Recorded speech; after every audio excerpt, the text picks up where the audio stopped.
There you go. Okay. My dog's running for mayor. I'm his campaign manager. Meiko for mayor! That's right, a dog is running for mayor in Alaska. You're looking at Anchorage mayoral candidate Meiko the dog. They're owned by this person named Ziggy, an artist and shoe repair guy in the town. Ziggy's positioning Meiko, his Alaskan Malamute mix, as a write-in option for the city's 2024 election. Oh, I love my candidate because I know he loves me. Meiko's got banners and everything, and when paraded around town, he's apparently a politician people are happy to be seen with. Yeah, you can get a picture of him. That's a marked mood change from this Pew poll from September, which found the vast majority of Americans feel exhausted or angry when thinking about politics. When he goes up and down the street, everybody wants to take pictures of him. That's not to say Meiko is necessarily the best candidate for change. That Pew survey also found that one of the most frequently used words to describe American politics today is corrupt, and yet... You can't influence him, I hate to say that.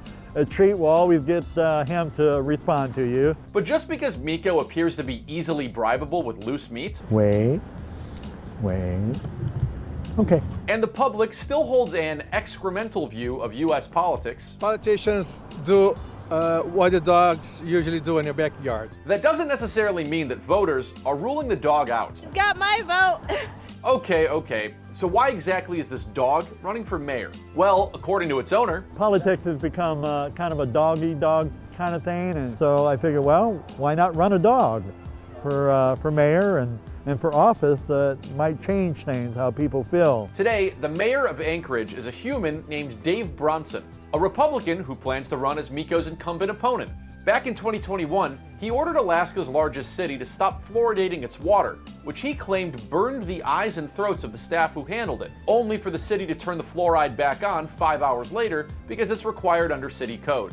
The CDC notes that many studies have proven the safety and benefits of fluoridated water, which keeps teeth strong and reduces cavities by 25% in kids and adults. The news refresh was not able to reach Meiko for comment on his position on fluoridation, but as Ziggy notes, he is a good boy. Yes, a good boy. Yes, you are. Other humans running against the dog include State Representative Chris Tuck, a Democrat who appears to be appealing to both sides, as his special interests include Alaskan people and dogs, Suzanne LaFrance, a former chair of the Anchorage Assembly and registered nonpartisan whose campaign site does not mention dogs at all, and businessman Bill Popp, whose media documents also don't mention dogs, but do make frequent use of bold, italic, and underlining. Now, if you're wondering if a dog can actually run for mayor, that's probably an important question, given that in Anchorage it would preside over the municipal business of nearly 300,000 people. Well, in other parts of the country, pets have been elevated to the executive branches of our government. Beginning in 1981, a black lab named Bosco was the mayor of Sunol,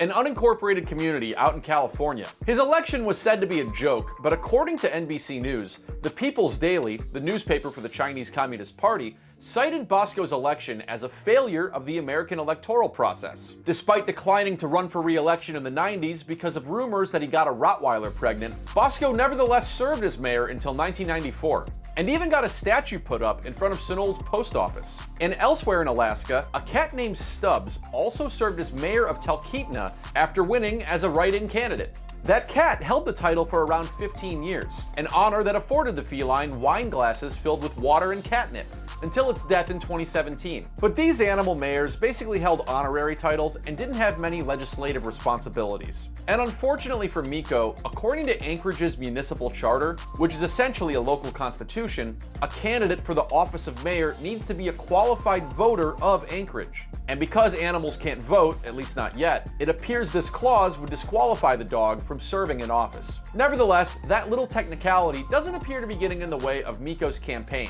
And Ziggy notes that his fluffy pet still has what it would take to do the job. He's very hairy and has a great disposition.